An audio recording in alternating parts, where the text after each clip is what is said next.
Perjalanan menuju Long Aceh Besar menghabiskan waktu 1 jam dari pusat kota Banda Aceh. Long memang terkenal dengan kelezatan durian dan wisata pemandiannya. Tak heran setiap akhir pekan, lokasi itu selalu dipadati wisatawan. Seperti komunitas dosen Universitas Syah Kuala yang melakukan agrowisata ke Long.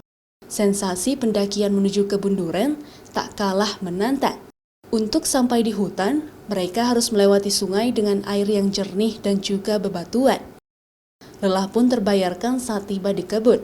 Wisatawan mulai mencari durian jatuh di sekitar pohon. Setelah berhasil menemukan durian yang sudah ranum, mereka membawa ke pondok untuk disantap bersama. Durian dengan cita rasa yang lezat, rasa yang manis, dan daging duriannya yang lembut dapat memanjakan lidah penikmatnya. Jadi kalau misalnya makan durian di di kota, misalnya di Banda Aceh itu udah biasa ya. Tapi kalau makan durian langsung di kebun durian ya, ditambah dengan ada adventure ya, hiking gitu ya. Nanti ada durian jatuh, kita langsung ambil, buka, langsung dimakan, itu sensasinya pasti berbeda. Agrowisata kebun durian Long ini baru dipopulerkan oleh warga Long. Salah satunya Zainal Abidin yang bertekad ingin membangun desa lewat agrowisata.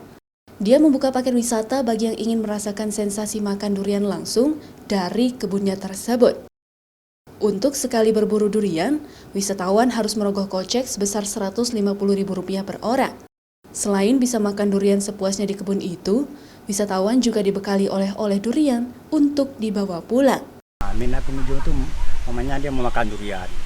Jadi kita sediakan durian-durian yang menarik, yang kuning, yang istilahnya kucing tidur, yang menarik. Jadi kesan sampai bawa pulang. Alami ini pertama sekali, langkah awal kami juga mengharap banyak wisatawan datang. Pemilik kebun juga menawarkan paket wisata berkemah di sana. Hanya dengan Rp200.000 per orang, mereka bisa bermalam sambil berburu durian jatuh. Long Aceh Besar ini merupakan kawasan wisata yang dikelola oleh masyarakat.